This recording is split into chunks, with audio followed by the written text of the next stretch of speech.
الحمد لله رب العالمين والصلاة والسلام على أشرف الأنبياء والمرسلين وعلى آله وصحبه أجمعين أما بعد. عن أبي موسى الأشعري رضي الله تعالى عنه قال قال النبي صلى الله تعالى عليه وسلم: مثل ما بعثني الله بالعلم والهدى كمثل الغيث الكثير إذا أصاب أرضا أو كما قال صلى الله تعالى عليه وسلم. رواه البخاري.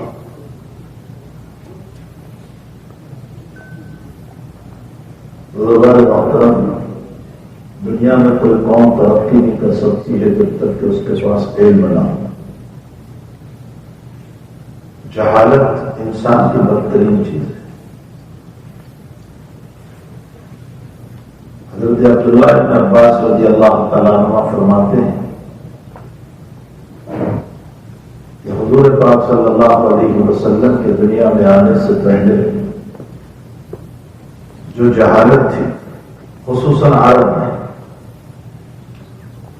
اگر اس کو سمجھنا ہو سننا ہو تو سورہ انعام کو پڑھو. قرآن کریم میں سورہ انعام ایک مستقل سورت ہے. اللہ جل شانہ نے اس سورت کے اندر دور جاہلیت کے جو عرب کے حالات تھے اس کو ذکر کیا. ان کے حالات میں اللہ نے فرمایا کہ وہ اولادوں کو زندہ دفن کرتے تھے، خصوصاً بچیوں کو. جن کی جہالت تھی وہ یہ سمجھتے تھے کہ بچیوں کے ہونے سے انسان کی بے عزتیاں ہوتی ہیں. وہ یہ سمجھتے تھے کہ اولاد اگر ہوگی تو اس صورت میں ہماری ضرورتیں کھانے پینے کی پوری نہیں ہوتی ہیں تو اولاد کیسے پوری ہوگی. اللہ نے قرآن کریم میں ان کو سمجھانے کے لیے جواب دیا: نحن نرزقهم وإياكم، ہم ان کو بھی رزق دیں گے تمہیں بھی دیں گے. تم اس بنیاد پر اپنی اولاد کو قتل نہ کرو کہ ان کی زندگی کیسے گزرے گی. یہ جہالت تھی ان کی. اللہ تعالیٰ نے ان کی جہالت کو بیان کرتے ہوئے فرمایا کہ جب ان میں ایک آدمی کو قتل کیا جاتا تھا تو اس کے بدلے کے اندر وہ 10 آدمیوں کو قتل کرتے تھے. جہالت تھی. بہرحال عبداللہ بن عباس رضی اللہ تعالیٰ عنہ فرماتے، امام بخاری رضی اللہ تعالیٰ عنہ نے اس روایت میں بخاری شریف میں مناقب حضور پاک صلی اللہ علیہ وسلم نے ذکر فرمایا کہ اگر تمہیں عربوں کی جہالت پڑھنا ہو تو سورہ انعام پڑھو. سورہ انعام میں حضور عربوں کی جہالت کا پتہ چلتا ہے. علم نہیں تھا، اسی کی بنیاد پر سب کچھ تھا. جب نبی علیہ السلام تشریف لائے اور آپ نے ان کو علم پڑھایا تو پھر ان کا حال یہ ہوا. ان کی جہالت کا ایک واقعہ بخاری شریف میں لکھا ہے. ام المؤمنین حضرت عائشہ رضی اللہ تعالیٰ عنہ فرماتی ہے کہ اسلام سے پہلے 4 طرح سے نکاح ہوتے تھے. اس میں ایک نکاح صحیح تھا، ایک طریقہ صحیح تھا. وہ وہی طریقہ ہے جو ہمارے پاس ہے کہ پہلے خطبہ بھیجا جائے، پھر اس کا جواب ملے، اور اس کے بعد طے کیا جائے، اس کے بعد نکاح ہو، لڑکی کی طرف سے ولی ہو. یہ اسلام سے پہلے کا طریقہ ہے، لیکن اچھا طریقہ اسلام نے اس کو باقی رکھا. اس کے علاوہ جو نکاح کے 3 طریقے تھے بہت غلط ہیں. اس میں ایک طریقہ حضرت عائشہ فرماتی ہے رضی اللہ تعالیٰ عنہ کہ ہمارے رونگٹے کھڑے ہو جاتے ہیں. فرمایا اپنی بیوی جب حیض سے پاک ہوتی تھی تو وہ اچھا بچہ پیدا کرانے کے لیے کسی عقل مند کے پاس خود شوہر اور ہسبینڈ بھیجتا تھا. بے غیرتی کی بات تھی. ایک شوہر اور ہسبینڈ جو ہے اپنی بیوی کو کسی اور کے پاس بھیجے. انتہائی بے غیرت.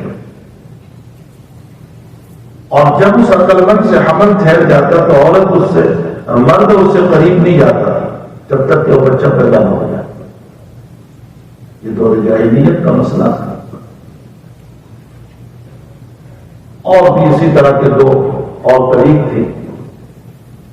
یہ اتنے غلط طریق تھے. ہمارے حضرت شیخ زکریا صاحب رحمۃ اللہ علیہ فرماتے ہیں اسلام آیا اور اسلام نے جب غیرت دلائی تو اب غیرت کا حال یہ ہوا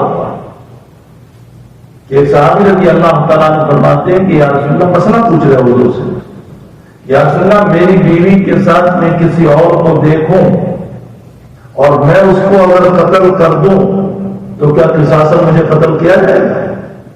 یعنی میں برداشت نہیں کر سکتا ہوں کہ میری بیوی کے ساتھ کسی اور کو دیکھوں, بس میں اس کو قتل کر دوں گا.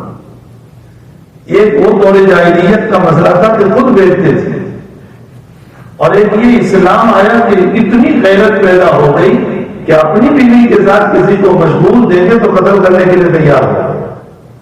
فرمایا یہ تعلیم ہے نبی کریم صلی اللہ علیہ وسلم. اسلام نے غیرت دلائی, اسلام نے حیا دلائی. صرف اسلام ایک ایسا مذہب ہے, خوب غور سے سنو, سارے ریلیجس اور سارے مذاہب کا تعلق ان کے ایک مخصوص وقت سے اور عبادت خانے سے. اتوار کو عبادت کر لی اپنے گرجا گھر میں جا کر, اس کے بعد پورا ہفتہ جو چاہے کرتے رہو, جس طرح چاہے زندگی گزارو, سود کھاؤ, جائز کام کرو, ناجائز کام کرو, حرام کرو, حلال کرو, کسی بھی لڑکی کا ہاتھ پکڑ لو, چلتے رہو اس کے ساتھ.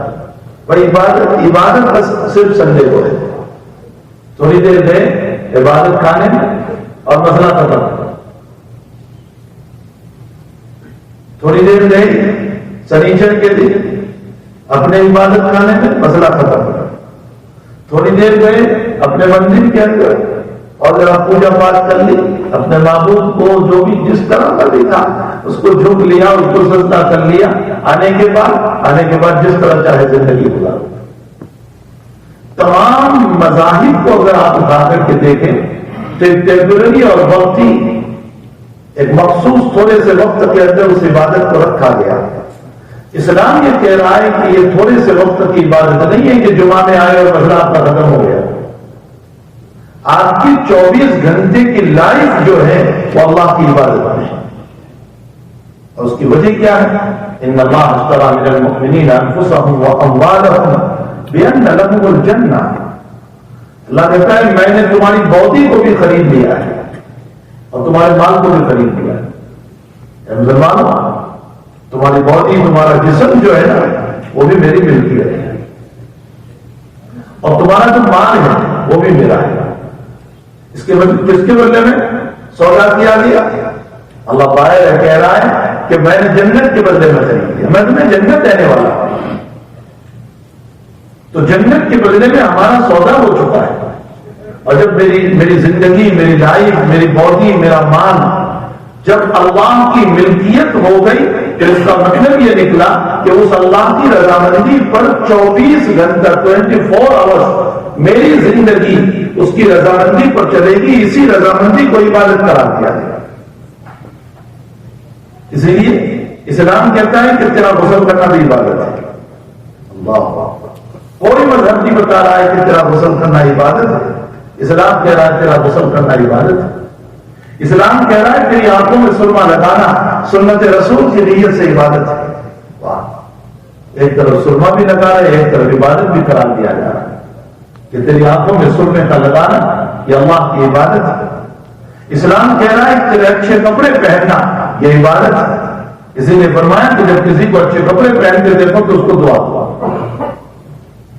اسلام کہہ رہا ہے کسی کو ہنستا ہوا دیکھو یہ عبادت ہے, اس کو دعا دو. اللہ اضحک اللہ حسن, اللہ تجھے ہمیشہ ہنستا رہتا, یہ دعا دو. تو مارکیٹ میں گیا ہے, تیرا خریدنا, تیرا بیچنا, تیرا جاب پر جانا, تیرا چلنا, تیرا پھرنا, حتیٰ کہ تیری بیوی کے منہ میں محبت سے لقمہ دینا اور اس کو کھلانا, فرمایا یہ بھی عبادت ہے. بلکہ مسلم شریف کی روایت ہے جناب رسول اللہ صلی اللہ علیہ وسلم نے جب یہ فرمایا کہ اپنی بیوی سے انسان ملاقات کرتا ہے, مجامعات کرتا ہے, فرمایا یہ بھی عبادت ہے. صحابہ فرماتے یا رسول اللہ تو خواہش پوری کر رہا ہے، اس کو عبادت. فرمایا حرام جگہ پر جاتا تو گناہ ہوتا ہے یا نہیں؟ اگر حرام جگہ پر گناہ ہوتا ہے تو حلال جگہ پر اللہ ثواب عطا کرے. قربان جائیے، رسول اللہ صلی اللہ علیہ وسلم نے ایک خواہشات کو حلال جگہ پر پورا کرنے کو عبادت قرار دیا، تجارت کو عبادت قرار دیا، جاب کو عبادت قرار دیا. اس کا مطلب یہ نکلا کہ میری اور آپ کی اسلامی جو لائف ہے نا، اس پوری لائف کو اللہ تعالیٰ نے عبادت قرار دیا ہے. اس سے بہتر کوئی مذہب نہیں ہو سکتا ہے. یہ ہمارا مذہب یہ نہیں کہہ رہا کہ مسجد میں آ گئے اور 2 رکعت ابھی جمعہ کی پڑھ لی اور اس کے ساتھ سنتیں پڑھ لی، بس مسئلہ ختم، اب باہر جا کر کے جو جائے کرتے رہو، حرام حلال جائے نہ جائے، آنکھوں کو جہاں چاہے لگا دو اور جس کو چاہے دیکھتے رہو. اسلام یہ نہیں کہہ رہا ہے. فرمایا جیسے یہاں مسلمان ہے باہر بھی مسلمان، یہاں مومن ہے باہر بھی مومن. سفیان ثوری رحمۃ اللہ علیہ ایک مرتبہ تفسیر فرما رہے تھے سورہ الحمد شریف کی، اور ایاک نعبد و ایاک نستعین پر پہنچے تو بے ہوش ہو گئے. جب ہوش آیا، شاہ عبد العزیز صاحب محدث دہلوی رحمۃ اللہ علیہ نے تفسیر عزیزی میں اس واقعے کو لکھا ہے. ہوش آیا تو کسی نے پوچھا کہ حضرت کیا بات ہے، اس کی تفسیر پر آپ بے ہوش ہو گئے؟ فرمایا کہ جب میں اس کی تفسیر کرنے لگا کہ اللہ ہم تجھ ہی سے مدد مانگتے ہیں تو میرا خیال آیا کہ ہم یہاں کہہ رہے ہیں کہ تجھ ہی سے مدد مانگتے ہیں اور باہر جا کر ہم غیروں سے مدد مانگ رہے ہیں. اللہ نے اسی پر پکڑ کر لی تو سفیان جہنم میں چلا گیا. انداز لگا ہے. لیکن فقہا نے یہ لکھا ہے، یہ بھی مسئلہ سمجھ لیں، فقہا نے یہ لکھا ہے اسباب کے درجے میں مدد مانگنے کی اجازت ہے بشرطے کے مسبب الاسباب اللہ کو جانتے ہیں. مسبب الاسباب وہی ہے، سبب کے درجے میں ضرورت پڑی قرض لینے کی اجازت دی شریعت میں. خود نبی اکرم صلی اللہ علیہ وسلم نے قرض دیا ہے. ضرورت پڑی تو عاریت اور مانگنے کے طور پر اجازت دی کہ بھائی مجھے فلاں چیز کی ضرورت ہے، آپ ذرا مجھے یہ چیز سے مدد کر دیں. اسباب کے درجے میں ایک بزرگ کے باپ نے لکھا ہے کہ ان کی زندگی اسی پر گزری کہ وہ کبھی بھی کسی کے سامنے ہاتھ نہیں پھیلاتے تھے، کبھی نہیں. اگر بہت غریب بہت مجبور انسان ان کے پاس آ گیا اور فرمایا حضرت میری بیٹی کا نکاح ہے اور نکاح کا مسئلہ ہے، اور مسئلہ یہ ہے کہ ایک کوڑی بھی میرے پاس نہیں ہے، ایک پیسہ نہیں ہے میرے پاس، اور میری بچی کا نکاح کا مسئلہ ہے، آپ فلاں صاحب سے سفارش کر دیجئے جو مالدار ہے، بادشاہ ہے آپ کے ساتھ، وہ آپ کو مانتا ہے، آپ سفارش کر دیجئے. تو بزرگ مراقب ہوئے اور سوچنے لگے کہ اللہ میں نے کبھی ہاتھ نہیں پھیلایا اور یہ مجھے سفارش کو کہہ رہا ہے، اس کی بھی مجبوری ہے. انہوں نے جو عربی میں اس بادشاہ کے نام پر خط لکھا، اس کا مضمون میں آپ کو سنا. انہوں نے لکھا کہ یہ صاحب میرے پاس آئے اپنی بچی کے نکاح کے سلسلے میں اور مجھے سفارش کرنے کو کہا، اس لیے میں آپ کو سفارش کر رہا ہوں. اگر آپ دو گے تو ان اللہ ثواب ملے گا، اور اگر آپ نہیں دو گے تو آپ معذور ہوں گے اور آپ کا عذر اللہ قبول کرے گا. دونوں باتیں باقی. اگر دو گے تو ثواب، نہیں دیا تو ٹھیک ہے آپ کا کوئی عذر ہوگا اندر کا، اس کی بنیاد پر آپ نے نہیں دیا تو آپ کو کوئی گناہ نہیں ہوگا. اور اس کے بعد فرمایا میں سفارش نہیں کرتا ہوں، اسی لیے میں نے مسئلہ اللہ کے حوالے کیا. تو حقیقت یہ ہے کہ یہ ساری باتیں جو ہے نا میرے بھائیوں، یہ علم کے بارے میں. علم نہیں ہے تو جہالت ہے، اور جب جہالت ہوتی ہے تو پھر انسان ڈرگس میں جاتا ہے، سود میں جاتا ہے، لڑکیوں کے ساتھ غلط مسائل، جہاں نکاح نہ کرنے وہاں نکاح کر لیتا ہے، پھر حرام کے پیسے لا کر کے ماں باپ کو کھلاتا ہے، پلاتا ہے اور گھروں میں اپنے ماں باپ کو دیتا ہے. یہ ساری باتوں کی بنیاد دین کی تعلیم ہے. حضور پاک صلی اللہ علیہ وسلم کا فرمان مبارک میں نے جو بھی پڑھا بخاری شریف میں امام بخاری رضی اللہ تعالیٰ عنہ نے کتاب العلم میں اس کو نقل فرمایا. ابو موسیٰ اشعری رضی اللہ تعالیٰ عنہ حدیث شریف کے راوی ہے، فرمایا مثل ما بعثنی اللہ بالعلم والہدی کمثل الغیث الکثیر. اللہ تعالیٰ نے مجھے جس علم کو لے کر بھیجا، جس علم کو لے کر کے بھیجا ہے، یہ علم کی مثال ایسی ہے، اس کا ایگزامپل ایسا ہے جیسا کہ برسنے والی بارش.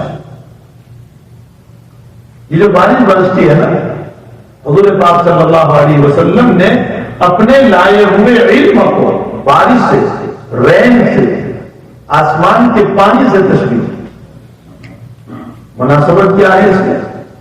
جیسے اس بارش کے ذریعے سے مردہ زمین زندہ ہوتی ہے، اس میں گھاس اگتا ہے، درخت اگتے ہیں، پھول نکلتے ہیں، ٹری اگتے ہیں، جیسے اس آسمانی بارش کے پانی سے، رین کے پانی سے مردہ زمین زندہ ہوتی ہے، نبی کے علم کے ذریعے سے مردہ دل زندہ ہوتا ہے. www.attableek.com The Reviver of Iman. اللہ کی یادیں نہیں، جو غفلت میں ہیں، جو شریعت سے بہت دور ہے. اور میں ایک مثال سے آپ کو سمجھاؤں، خوب یاد رکھیں، گناہ ہوتے کیوں ہیں ہم سے؟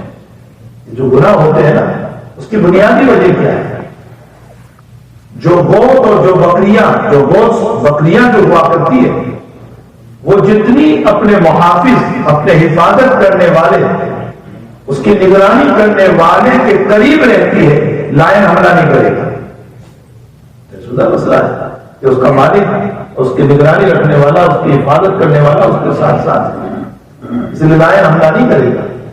اور لائن اور بھیڑیا حملہ تب کرے گا جبکہ یہ گوٹ، یہ لینڈ، یہ بکریاں، یہ اپنے مالک سے، اپنے حفاظت کرنے والے محافظ سے دور ہو جائے. جب دور ہوتی ہے تو پھر اس پر لائن اور بھیڑیا جو ہے حملہ کرتا ہے.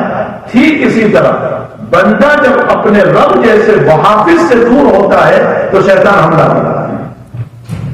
مسلم مسئلہ ہے کہ میں اور آپ، ہم جب اللہ سے دور ہوتے ہیں تو اب تعالیٰ جل شانہ کی دوری کی وجہ سے جو ہمارا محافظ ہے، قدم قدم پر ہماری حفاظت کرتا ہے. اس رب کریم نے فرمایا اگر رات میں اپنے بستر کے اوپر آمن الرسول بما انزل الیہ من ربہ والمؤمنون، سورہ بقرہ کی آخری دو آیتیں پڑھ لو. صحیح ترین روایت ہے کہ صبح تک اللہ کے 30 فرشتے تمہاری حفاظت کرتے ہیں، اور صبح پڑھ لیا تو شام تک اللہ کے فرشتے حفاظت کرتے ہیں. یہ روایت پر نبی اکرم صلی اللہ علیہ وسلم نے بیان کرنا. اور اس طرح کی بہت ساری روایتیں حضور پاک صلی اللہ علیہ وسلم نے، جو صادق و مصدوق ہے، دنیا میں اس سے بڑھ کر سچا قول ہے، اس نے اپنی نظروں سے دیکھا ہے، اسی کو وہ بیان کر رہا ہے. اللہ تعالیٰ نے ان کے سامنے کائنات کو کھول دیا اور وہ اس کو دیکھ دیکھ کر کے بیان کر رہا ہے. وہ آقا صلی اللہ علیہ وسلم ان کو یہ کہہ رہے ہیں کہ اللہ کے نبی علیہ الصلوۃ والسلام کی، اللہ تعالیٰ کی ان باتوں پر یقین کرو. فرمایا مسلم شریف کی روایت میں، جس مکان میں سورہ بقرہ کی تلاوت ہوتی ہے وہ مکان جن سے، شیطان سے، جناتوں سے، چوروں سے، ڈکیتوں سے اللہ اس کو محفوظ رکھتا ہے. اب آج کل ہم نے کیا کیا؟ پڑھنا بڑھنا تو ہے، سیدھی رکھ دیتے ہیں، موبائل چالو کر دیا. اس کا مطلب ہم کچھ نہیں کریں گے. مولوی صاحب کے پاس پہنچتے ہیں، مولوی صاحب کوئی تعویذ دے دو، ہمارا بچہ جو ہے آوارہ ہو گیا. ارے بھائی آپ تو محنت کرو اس کے لیے کچھ. اگر تعویذوں سے آوارگی دور ہو جاتی تو خدا پاک کی قسم کم سے یہ آوارگی بچوں کی دور ہو جاتی ہوتی. پھر تو یہ سارے پولیس والے عاملوں کو اپنے ساتھ رکھتے کہ چلو 2-4 عامل کو ساتھ لے لو تاکہ یہ بچوں کی اور یہ جتنے گناہ کر رہے ہیں وہ سب گناہ دور ہو جائے. ہمیں تو کچھ کرنا ہے. حضور پاک صلی اللہ تعالی علیہ وسلم فرماتے ہیں، قرآن کریم میں اللہ نے فرمایا ربنا هب لنا من ازواجنا وذرياتنا قرة اعین، اے اللہ میری اولادوں کو میری آنکھوں کی ٹھنڈک بنا. حسن بصری رحمۃ اللہ علیہ سے کسی نے پوچھا، بخاری شریف میں ہے کہ آنکھوں کی ٹھنڈک بچہ کب بنتا ہے؟ فرمایا ماں باپ کے سامنے بیٹا سجدہ کرنے والا بن جائے، نمازی بن جائے، دیندار بن جائے، تقوی والا بن جائے، پرہیزگار بن جائے. کروڑوں کی دولت کو کما رہا ہے لیکن دینداری نہیں ہے، کبھی ماں باپ کی آنکھ ٹھنڈی نہیں ہوتی، کبھی ٹھنڈی نہیں. اصل تو آنکھوں کی ٹھنڈک اس کی دینداری سے، اس کے تقوی سے، اس کے ورع سے، اس کی پرہیزگاری سے. تو اس کے لیے تربیت کی ضرورت ہے. جب تک ہم تربیت نہیں کریں گے، اور سنو بات بزرگوں نے ایک عمل لکھا ہے، میں آپ کو عمل بھی بتاؤں گا. اگر ہمارا بچہ آوارہ ہو گیا ہے تو بزرگوں نے لکھا ہے کہ نفلی نمازوں میں یا سنت نمازوں میں جب ہم التحیات اور درود شریف سے فارغ ہو جائیں اور اللہم انی ظلمت نفسی ظلما کثیرا کی دعا کر لیں تو اس کے بعد ربنا هب لنا من ازواجنا وذرياتنا قرة اعین، اس دعا کو کم سے کم 3 مرتبہ پڑھ لے سلام پھیرنے سے پہلے انشاءاللہ تعالی، چونکہ اس وقت بندہ اللہ سے قریب ہوتا ہے اور درود شریف بھی پڑھا ہے، التحیات بھی پڑھا ہے، اور انی ظلمت نفسی اپنے گناہ کا اقرار بھی کیا ہے۔ جب بندہ اتنی تواضع پر آیا ہے اور اللہ سے قریب ہے، انشاءاللہ ہماری دعا کو قبول کر کے اللہ اولاد کو نیک بنائے گا۔ بہترین عمل ہے۔ تو اولادوں کی فکر ہمیں بہت ضروری ہے، بہت ضروری ہے اپنی اولادوں کی تربیت کی فکر۔ ہم نے دنیا کی تعلیم کے بعد میں تو بہت کچھ سوچ رکھا ہے کہ میرا بیٹا یونیورسٹی چلا جائے، لائر بن جائے، ڈاکٹر بن جائے، انجینئر بن جائے، فلاں بن جائے، فلاں بن جائے، دنیا بھر کی سوچیں کر رکھی ہے، لیکن ہم نے یہ نہیں سوچا کہ میرے مرنے کے بعد میری قبر پر خرابی رہے، میرے مرنے کے بعد مجھ پر قرآن شریف بھی پڑھ کر بھیجے، میرے مرنے کے بعد صدقہ بھی کرے۔ ارے کچھ نہ کریں، کم سے کم اس کی نیکیاں صدقہ جاریہ بنے۔ حضور پاک صلی اللہ علیہ وسلم فرماتے ہیں کہ انسان جب مرتا ہے تو اس کا نام اعمال کلوز ہو جاتا ہے، بند ہو جاتا ہے، لیکن 3 عمل باقی رہتے ہیں۔ وہ 3 عمل کون سے؟ اس مرنے والے نے خود دنیا کے اندر کوئی عمارت بنا دی تھی، کوئی مسجد، کوئی مدرسہ، کوئی ہاسپٹل، یا کسی جگہ روم بنا دیا تھا، کوئی غریب کا مکان بنا دیا تھا، صدقہ جاریہ ہے۔ یا کسی کو علم پڑھا دیا تھا، دین سکھا دیا، یا تیسرا اپنی اولاد کو نیک چھوڑ کر دیا۔ اولاد نیک کام کرتی رہے گی، ماں باپ کو قبر میں ثواب پہنچتا ہے۔ تو میرے بھائی، جتنی ہم نے دنیا کی اور دنیا کی تعلیم کی فکر کی ہے، اس سے زیادہ ہمیں فکر کی ضرورت ہے اپنی اولاد کی دینداری کی، تقویٰ کی، ورع کی، پرہیزگاری کی، حضور پاک صلی اللہ علیہ وسلم کی محبت کی، اللہ کی محبت کی، قرآن کی محبت کی، شریعت کی محبت کی، ورنہ باہر کا ماحول ہماری اولاد کو آوارہ بنا دے گا، ورنہ عریانیت اور ننگا پن ہمارے بچوں کے کپڑوں کو بھی اتار دے گا، ورنہ باہر کی بے حیائی ہماری اولاد کو بھی بے حیا بنا دے گا، ورنہ باہر کا گندا ماحول ہماری اولاد کو بھی گندگی میں ڈال دے گا، اور اس کے بدن سے وہ بدبو آئے گی کہ کبھی ڈرگس کی بدبو اس کے بدن سے آ رہی ہوگی، اور کبھی اس کے منہ سے ڈرگس کی بدبو آ رہی ہوگی، اور کبھی اس کے بدن سے روحانی طور پر سود کی بدبو آ رہی ہوگی، اور کبھی حرام کے پیسوں کی بدبو آ رہی ہوگی، کبھی بے نمازی کی بدبو آ رہی ہوگی، اور کبھی ماں باپ کی بے وفائی کی بدبو آ رہی ہوگی۔ ان تمام چیزوں سے اگر اپنی اولاد کو بچانا ہے تو موجودہ زمانے میں سب سے بڑی چیز جو ہے وہ ہمارے مدارس ہے، یا ہمارے مدارس۔ ان مدارس میں اگر ہم نے اپنے لڑکوں کو، اپنی لڑکیوں کو دین کی تعلیم کے لیے جو ہے ایڈمیشن لیا، داخل کیا، ان کو پڑھایا، ان کو قرآن کی محبت، حدیث کی محبت، ان کو حافظ قرآن بنایا، ان کو عالم دین بنایا۔ بہت سے لوگ یہ کہہ دیا کرتے مذہب اس میں سیلری بہت کم ہے۔ بھائی سیلری پر نظر نہ کرو، آخرت پر نظر کرو۔ یہ ضرور ہے کہ سیلری اس کی کم ہے، یہ تو سیلری دینے والوں کو بھی سوچنا چاہیے۔ یہ اور بات ہے کہ سیلری دینے والوں کو سوچنا چاہیے کہ پڑھانے والوں کو زیادہ دے، اس لیے کہ یہ دین کی خدمت ہے۔ لیکن اگر کم بھی ہے تو ہمیں تو اپنی آخرت پر نظر رکھنا ہے کہ ہماری اولاد مرنے کے بعد میری قبر بنائے، میری آخرت بنائے، مجھے جنت میں لے جائے۔ حدیث شریف میں ہے کہ دیندار اولاد اللہ سے ضد کر کے اپنے ماں باپ کو جنت میں لے جائے۔ تو حقیقت یہ ہے کہ دینداری ہماری اولاد میں پیدا کرنے کے لیے موجودہ زمانے میں مدارس جو ہیں بہت بڑا رول ادا کر رہے ہیں، اس لیے کہ پیرنٹس جو ہے وہ تو دونوں جاب پہ جا رہے ہیں، باپ صبح جا رہے ہیں، شام کو آ رہے ہیں، بیوی شام کو جا رہی ہے، رات میں آ رہی ہے۔ اپنے بچوں کے لیے ہمارے پاس تو وقت ہے نہیں، اور ادھر جو ہے دنیا کی تعلیم میں جا رہے ہیں، 5-6 گھنٹے جو برین واش ہو جاتا ہے اس کا، اور دین سے جو دوری ہو جاتی ہے اس کی۔ ابھی کل پرسوں ایک صاحب میرے پاس آئے اور مجھے کہنے لگے اس پر کیا دلیل ہے کہ اللہ پہلے تھا؟ دلیل لائیے اس کو۔ وہ مجھے کہنے لگے کہ اللہ پہلے تھا اور اللہ ہی نے بنایا ہے، اس کی کیا دلیل ہے؟ پھر کہنے لگے کہ اگر اللہ ہے تو وہ نظر کیوں نہیں آتا؟ میں نے ان کو جو کچھ جواب دینے تھے وہ دیے، اور میں نے کہا کہ کسی چیز کے موجود ہونے کے لیے نظر آنا ضروری نہیں ہے۔ بہت ساری چیزیں نظر نہیں آ رہی، تمہاری عقل تم مانتے ہو یا نہیں؟ دماغ ہے، دماغ میں ہے کہ نہیں؟ تو وہ کبھی ہمیں نکال کے بتاؤ کہاں ہے۔ اگر وہ نظر نہیں آتا اور تم مان رہے ہو تو اللہ ہے، وہ نظر نہیں آتا، اس کی ذات اتنی ورا ہے کہ آنکھوں سے نظر نہیں آ سکتی۔ بہرحال میرے بھائی حقیقت یہ ہے کہ علم دین پڑھانے کی ضرورت ہے۔ ماشاءاللہ آپ کے علاقے میں یہاں جو مدرسہ چل رہا ہے، اس مدرسے کے اندر اپنی لڑکیوں کو اپنے لڑکوں کو داخل کریں تاکہ اس کے اندر قرآن کریم کی محبت پیدا ہو، وہ حافظ بنے، عالم بنے، وہ دین کے مسائل کو سیکھے، امت کی تربیت کریں اور امت کے لیے اصلاح کا ذریعہ بنے۔ اب تعالیٰ جل شانہ ہم تمام کو دین متین اور علم حاصل کرنے کی توفیق عطا فرمائے۔ میں نے جو حدیث شریف پڑھی تھی کہ میں جس علم کو لے کر آیا ہوں اس کی مثال بارش کی طرح ہے۔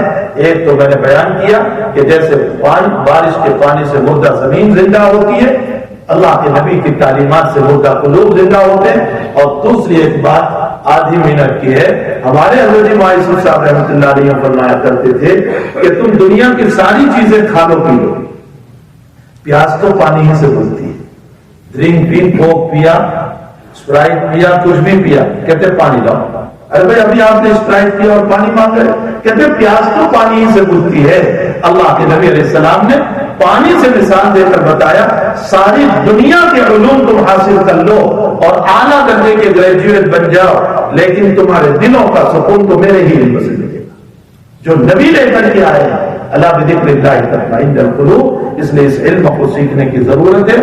اللہ ہم تمام کو اپنی اولادوں کو علم دین کی طرف لے جانے کی توفیق عطا فرمائے اور ہمارے بچوں کے دلوں میں بھی علم دین کا شوق پیدا ہو۔ صلی اللہ علیہ نبی کریم برحمتہ۔